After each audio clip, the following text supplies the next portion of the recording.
Ադրբեջանի վարած քաղաքականությունը տիպիկ է ահաբեկչական երկրներին եւ ամենևին կապ չունի պատերազմի կամ պատերազմական կանոնների հետ։ Չնայած ամեն կերպ փորձում է հարցը ներկայացնել որպես տարածաշրջանում վտանգ ներկայացնող հակամարտություն, այդուհանդերձ նրա գործողություններն այսօր սահմանին լարվածություն ստեղծելով, թիրախ դարձնելով նաեւ խաղաղ բնակչությանը, վախի գործոնը մեծացնելու նպատակ է հետապնդում։ Պատերազմ որպես այդպեսին գոյություն չունի, որտեղ պատերազմի հասկացություն կա։ Ժամանակին Ադրբեջանը փորձեց օգտագործել այդ ընդհանուր մթնոլորտը սառեցրած կոնֆլիկտների վտանգի մասին, որ իբր Լեռնային Ղարաբաղն է կոնֆլիկտն է այդպես սառեցրած եւ վտանգ է ներկայացնում թե ռեգիոնալ խաղաղությանը, թե նաեւ աշխարհի։ Եվ քանի որ երկար ժամանակ այդպես ասած արյուն չի թափվել, սկսեց անընդհատ արյուն թափել։ Բայց այսօր ինչ ստացվեց, Ադրբեջանը ինքը իրեն ծուղակի մեջ է դրել։ Մի կողմից Մինսկի խմբի շրջանակներում անընդհատ Ադրբեջանը փորձում է առաջ տանել բանակցային process-ը, մյուս կողմից ռազմական գործողություններ է օգտագործում։ Դա միաժամանակ հնարավոր չէ։ Եվ ինչ է ստացվում, որ օգտագործելով ռազմական ուժը արդեն լայնածավալ ձևով, Ադրբեջանը ըստ էության իրեն դնում է terroristական երկրի, գոնե իր գործողությունները terroristական երկրի կարգավիճակի մեջ։ Ինչ է նշանակում դա։ Տերոր դա նշանակում է վախ, վախեցնել։ Դա նշանակում է, որ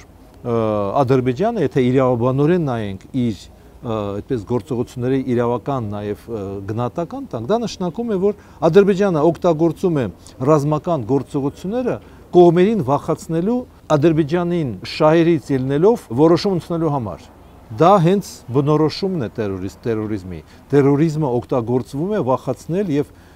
իր նպատակին հասնելու համար։ Ադրբեջանն ամենաբարձր մակարդակով գրեթե ամեն օր հնչեցնում է Ղարաբաղյան հակամարտությունը ռազմական ճանապարհով լուծելու իր վճռականության մասին, դրանով խախտելով իր իսկ կողմից ստանձնած միջազգային պարտավորությունները։ Մյուս կողմից Ադրբեջանը չի հրաժարվում հակամարտությունը խաղաղ ճանապարհով լուծելու Մինսկի խմբի ձևաչափից։ Ադրբեջանը ինքը իր վրա պատասխանատվություն եւ պարտավորություն վերցրեց ռազմական ձևով չլուծել հարցը։ Եվ դա այդպես չէ, որ ինքը խփում է զինված մարդկանց։ Ինքը ընդհանրապես շատ հաճախ իր կրակոցները հասցեագրված չեն։ Ընդ որում ոչ միայն Լեռնային Ղարաբաղի եւ Ադրբեջանի սահմանում, այլ նաեւ Հայաստանում։ Վերջերս Բաղանիս գյուղին, այնտեղ հող մշակող գյուղացիներին, խաղաղ բնակչությանը անընդհատ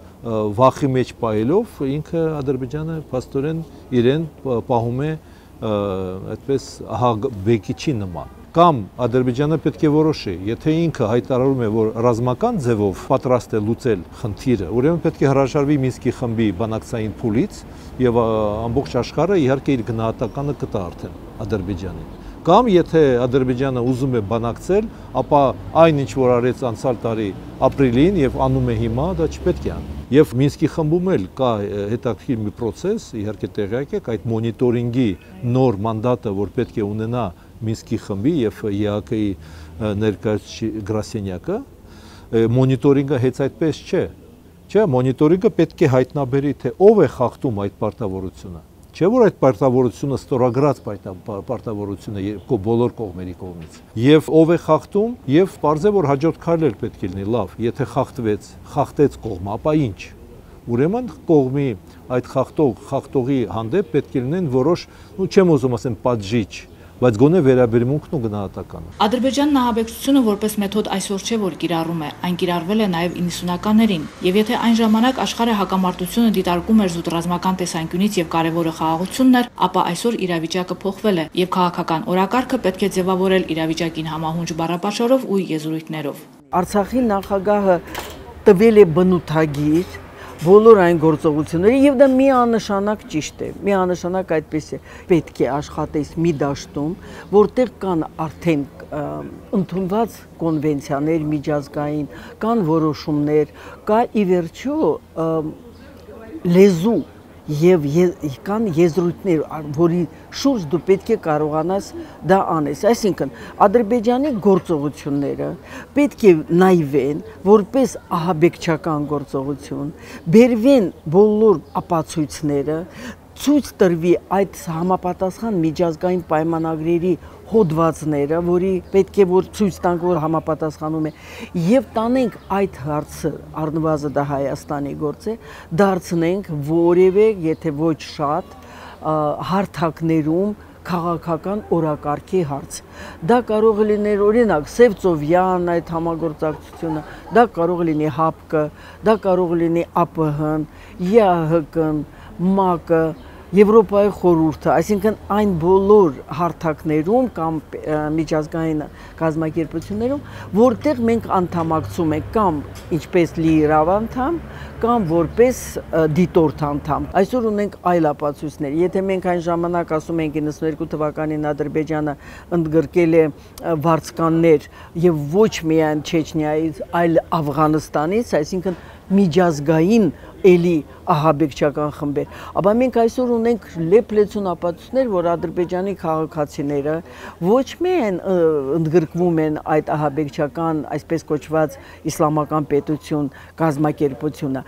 այլև նրանք վերադառնում են, ստանում են այդտեղ ապաստան, բուժվում են եւ նորից ուղարկվում են եւ որևէ ձևով չի կանխվում պետական ձևով, չի կանխվում քարոզչությունը այդ իսլամական, այսպես կոչված իսլամական պետության օգտին։ Դա նշանակում է, եթե մենք վերցնենք կան փաստաթղթեր էլի, որոնք որ թեկուզ կոնվենցիա չի, բայց վաղուց ընդունված է ՄԱԿ-ի կողմից որպես փաստաթուղթ, այսինքն այն պատասխանատվությունը պետության կողմից,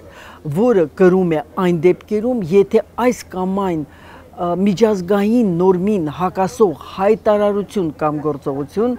արվում է իշխանության իմացությամբ կամ իշխանության հենց մասնակցությամբ։ Իսկ մենք կարող ենք մեջբերումներ անել Իլհամ Ալիևի այնպիսի ասվածների, որոնք լիարժեք ապացուցում են, որ վաղուց պետք է անցնեն ոչ միայն Ադրբեջանի կոնկրետ դատապարտելուն, այլ Ադրբեջանում տարբեր մակարդակների պետական այրերի ասված կամ մարված գործողությունների հիմքերով։ Մենք նաև պետք է այդպես անենք, որ այդ գնահատականը հնչեցվի նաև միջազգային կառույցներում եւ այստեղ աշխատելու տեղ կա։ Մեր դիվանագիտությունը պետք է այդ ուղղությամբ աշխատի։ Նորից եմ կրկնում, հա, նպատակը ո՞րն է Ադրբեջանի կրակելու։ Առաջ գնալը չէ։